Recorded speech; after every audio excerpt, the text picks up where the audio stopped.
My new book, Pillars for Life, A Guide to Spiritual Ethics and Practice, is now out and available for you to read and purchase. You can check out our website, willowhealing.org, to find a link, or you can find it on Amazon. We look forward to getting your feedback, and if you love it, please leave a review and share with your friends. Now it's time for the show.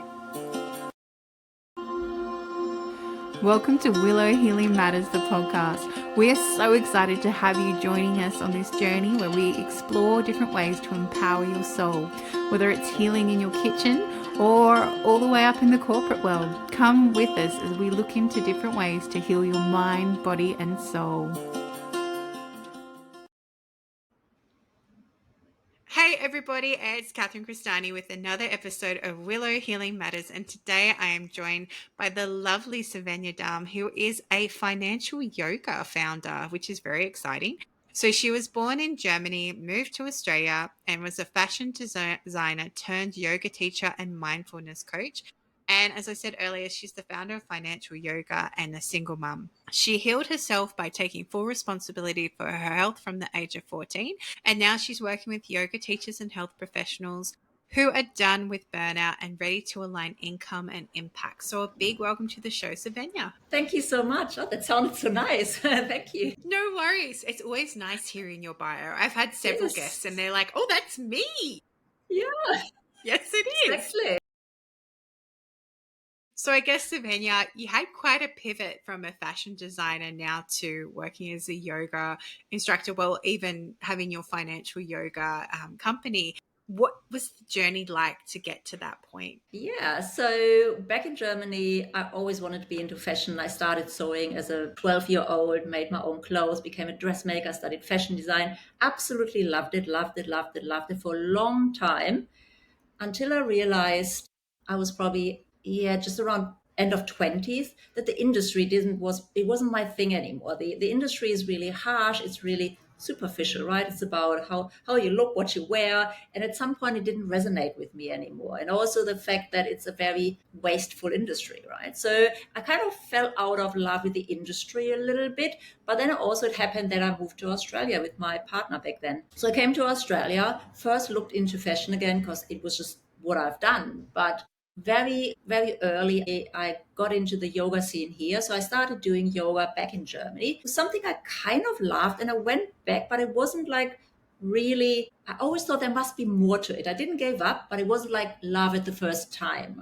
But then here, the scene was very different. I got into yoga. And when I separated with my partner and had a little boy, we separated when he was 2. So yoga really became my thing. It became my healing. It became where I found, where I felt good and really connected with myself. So really got into that and then thought, oh, I might just do the training just so I know more. I was way too shy to teach. I was really, really shy back then. I could never imagine myself standing in front of a group and talk.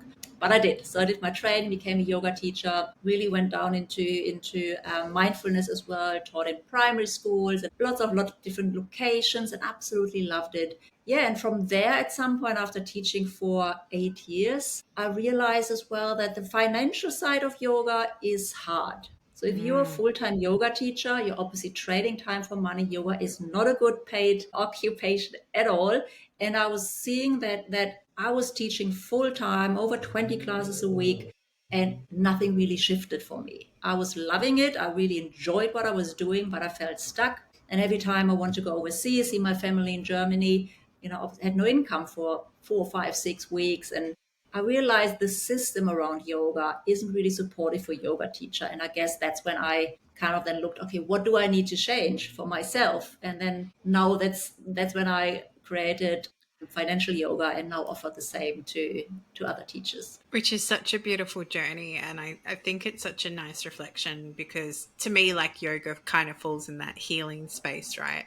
And I know a lot of healers that I work with and they so undercharge, and we're so guilty of undercharging Mm-hmm. what it is and the cost of things and that sort of thing. And I was actually Yeah. having this conversation just this morning and I said, I don't think I'm overpriced. I was sharing what my coaching packages were. He goes, no, you're underpriced. And I was like, really? And he's like, no, like it's like more than reasonable what you're offering Yeah, to people and the cost. And he said, and the weirdest thing is sometimes, if you're going to book in with a psychologist, this was the example he used, there'll be a psychologist for $200 and a psychologist for $250. Yes, you still have to save up for either one of them, but people would default to the one that's $250 because in their brain, they think it's it's worth better. more, Yeah, which it's not, yeah, which is the yeah. I same know. service. Yeah. So I get it, when it comes to yoga, like, yeah, people are like, oh, well, I don't want to pay that much for a membership, or I don't want to pay that for much Mm, when I can go around the corner and have something a quarter of the price. So exactly. I don't want you to give away your trade secrets, but at the same time, what did you find was a big shift with that? Like to still be doing that thing that From you if love? Yeah. I think that the shift really is to look to make yoga not the main money, the main income stream, finding something around money that you feel aligned with, that brings in money, so that the actual teaching is not a must do, but I can teach as much as little as I want. I don't have the financial pressure if I teach less, or suddenly I don't teach this class anymore. It's not a drama. So I need to find something that is in alignment. And for me, that means we need to look at, okay, what does yoga stand for? For presence, for flow, for alignment, right? Where can I create an income other than my yoga teaching that gives me the same alignment, the same good feeling, but it gives me a consistent income so I can then go and teach just from the point of I want to teach, I want to give. And it's not like, oh, I hope I make enough money and I teach enough classes, which obviously gets me into this burnout and cycle of I need more classes, I need more classes. I can never stop. The only way, to earn more is teach more. And obviously we can't. Physically, there is a limit to that. So for me, it's really looking at what can we do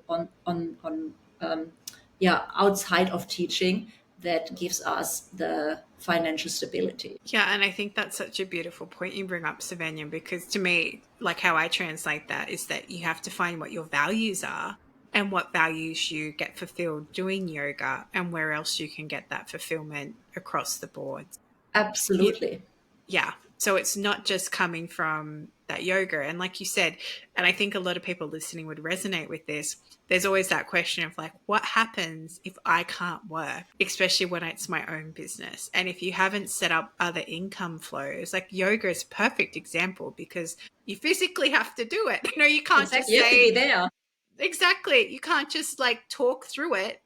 People have to see it and see you embodying the poses. Like otherwise, I would personally, wouldn't know what half the things are if I wasn't watching an instructor. So you Yeah. have to have, that feedback coming for you. Or another one is even, like I do healing work, but I know that that can't be my main source of income all the time because if my energy is too low, I can't be in that space to hold Yeah. space for other people. Exactly. So it's Exactly. being very conscious of that. And like you said, finding other income streams that align for you, which is so powerful. And I think we have to look at something that is another income stream that is not the same, like not the same trading time for money. It's easy to look for kind of the same things, but we really need to look, I guess, out of in a very different directions. So I think everything that for me automated online, those things that doesn't matter if I'm going holiday, doesn't matter how many classes I teach or whatever. My son gets sick, that is just running in the background. I can automate this. So I think these kind of things are important to have them set up that are not affected by how good I feel today or not, because it's not depending on me as a person showing up. And having that set up really gives you so much, I guess, freedom in a way to then do the other things, because it can run in the background. Doesn't mean like you never look at it, but it's not a time factor.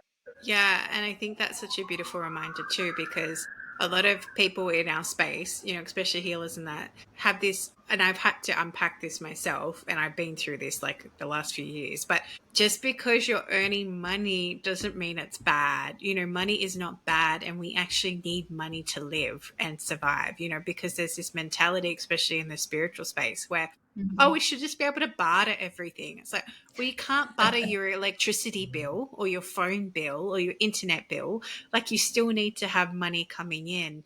And, Mm. our natural state is abundance, but we've been so conditioned to believe that that's not the case. Absolutely. And the other thing that comes in as well in our space, yoga teaches a lot, and I believe it's the same in your healing space, is the identity. is like so ingrained. I'm a yoga teacher that we think we're not a good teacher or not a good healer if we have other ways of income.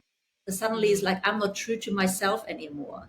And I see that I have so many conversations where I see where women really want to have more abundance and want to have an easier life, but they feel so bad for and not being true to their identity. And I think you're not just one thing, right? We're a lot more. Like, I'm not just a yoga teacher, I'm also a mom, and I'm just a woman who wants to live abundantly and wants to have a good life. And that's all okay to have more or to want more. But I think often it's our identity that really gets triggered when we think about other ways of earning an income. Yeah, and I feel that's such a funny reminder for me, but also like a powerful reminder for everyone listening because we were actually looking at my husband and I buying a vending machine and like a putting healthier food in it because we're talking about how ironic it is if you have to go visit someone in hospital, how all the vending machines are full of crap Terrible. food. Yes, And yet true. it's meant to have something healthy. And we're like, this is like, and I said, even at the airport, how hard is it to find healthy alternatives to Yeah. food at the airport? So, like, that's something like kind of in the thing, but we were actually completely thinking of different, like you said, income streams that we're looking at investing money into. Because, like you said, Mm. it doesn't matter where that extra money is coming through to support you.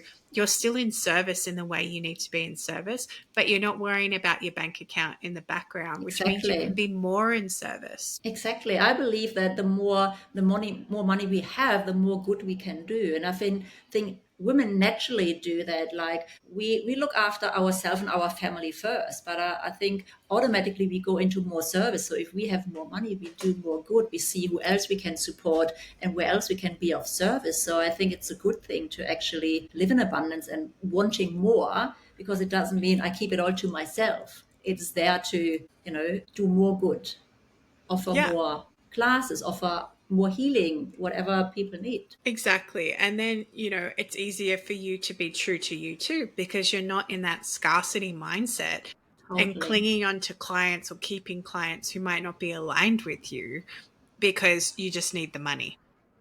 Absolutely. Absolutely. And also, to be honest, at some point, I didn't feel so. My son was really young when I was teaching full time. I was teaching at primary school, right? So I left him first. He was the first child before school care, before school, so into morning school care and after school care, because I had to teach during all these school hours. So I thought I Mm. was teaching like a 500 kids, was the nice and calm and peaceful yoga teacher. And then I went to pick up my son and I was tired and exhausted and just, lost it. And I said, that is so unfair. Like I'm calm all the time. Then I'm home. I don't have the patience with my own child. So something is not working here. That doesn't make any sense. So I really had to rethink um, how do I want to teach? How do I want to show up as a teacher, but also obviously as a mom? And I Mm. realized I can't do that if I'm just running a class after class after class after class. Yeah, I had the same realization, not realization recently, but I had this deep yearning because I was the main breadwinner for my family. And I'm like,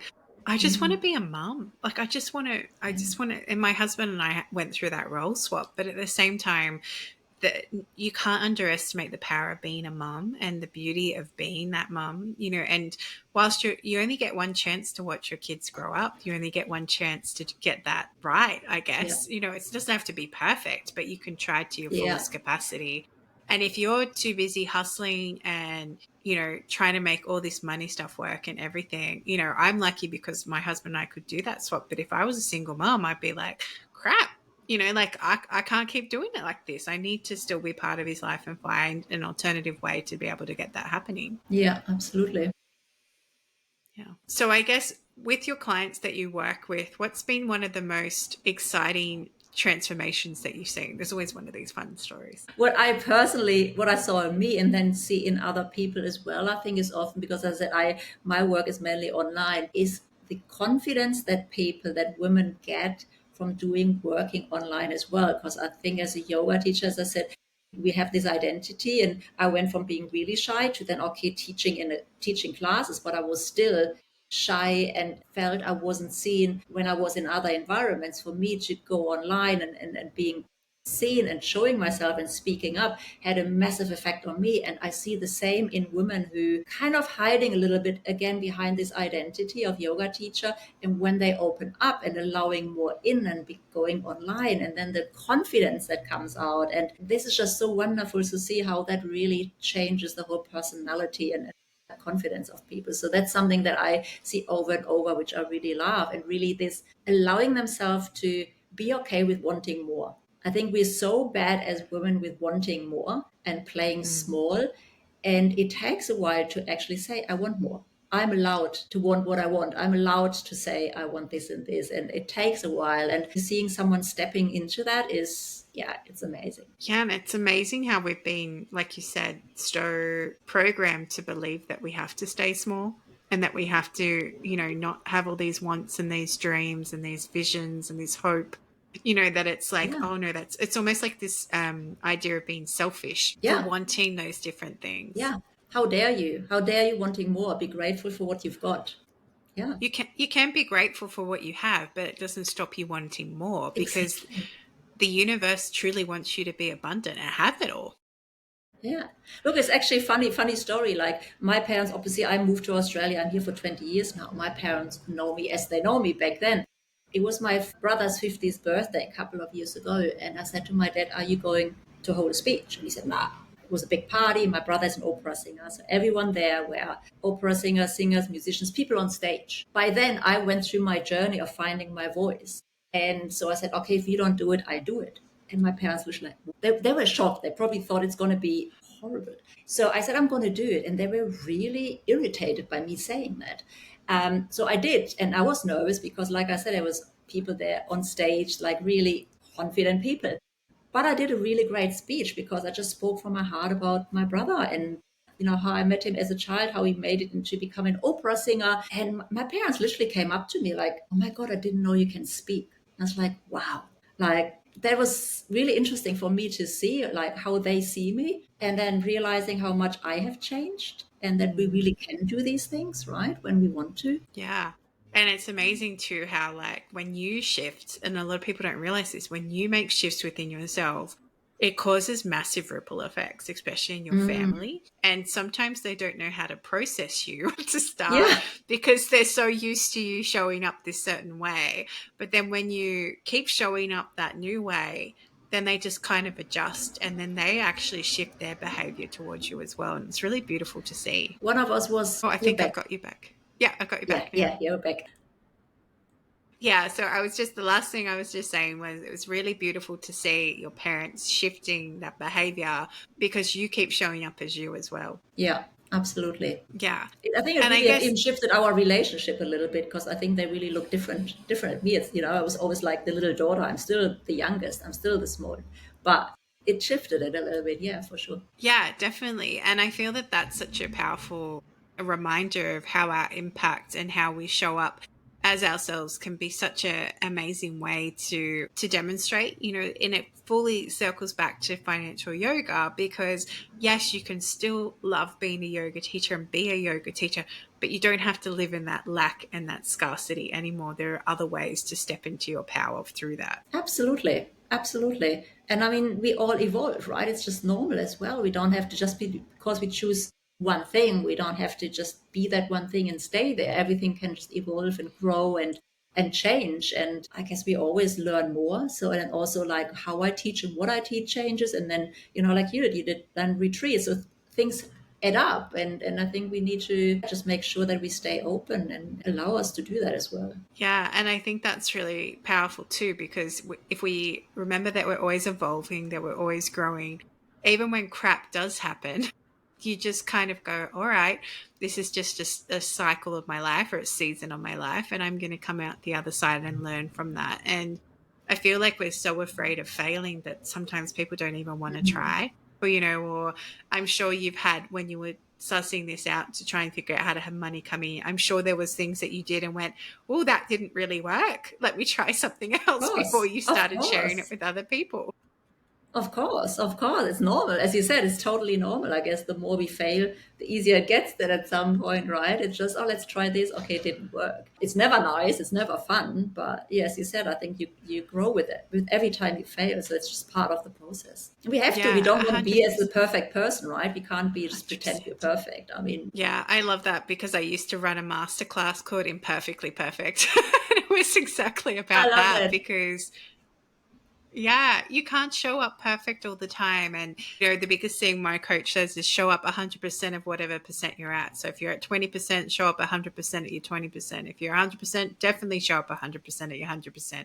But, we're Absolutely. humans, every day is going to be different. And you just have to learn to evolve and grow with that and see Mm. what works and what aligns and what doesn't. Yeah, I just my phone this morning was completely, my storage was so full, it didn't work anymore. So I said, okay, it's time to delete videos. So I went back like 5, 6, 7 years and I went through videos of mine, me talking, and it was hilarious. And I just looked at them and said, oh my God, like the change from year to year to year of showing up and speaking and public speaking, doing videos. It was so interesting to see.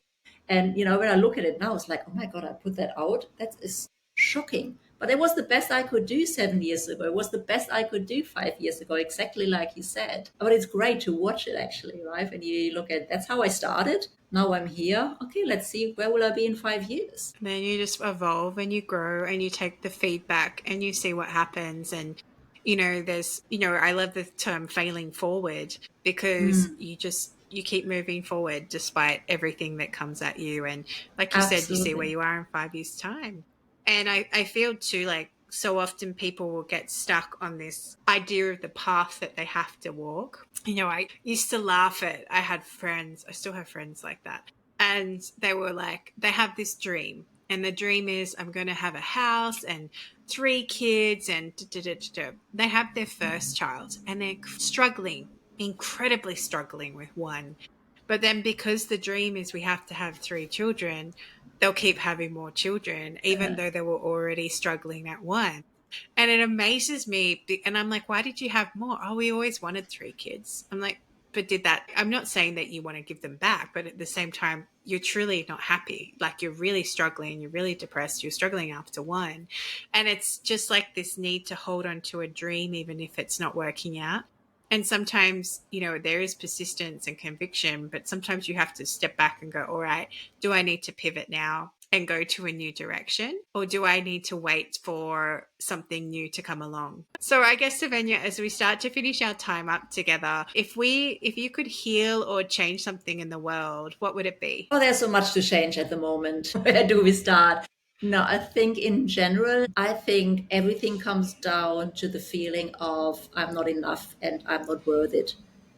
If we could raise all our kids knowing that they're enough and that they're worth it and that they can do and be whatever they want, I think we would see a very different world in a couple of years. Definitely. I wholeheartedly agree. I was just saying, I completely agree. If we could get children raised doing whatever they want, believing that they can do whatever they want, and having that high Yeah, self worth, they're going to change the world, right? Because they're just going absolutely. to keep going and doing whatever they need to do. Yeah. And if people want to come work with you, Svenja, where can they find you and how can they work with you? The easiest definitely social media. So either Instagram, where nowadays I'm more on Instagram than on Facebook. I'm on both. Both is my name, Svenja Dam. You can easily find me. Yeah, just reach out. Let's have a conversation. Love meeting people. So that's the easiest way to get in contact with me. Beautiful. And I'll make sure to drop those links in the show notes for you as well. Thank you. So thank you, Svenja. It's been an amazing conversation. And I really love how you're creating financial flow for those who want to still be in the healing space and serving through yoga. So beautiful. Thank you so much. Thanks for having me.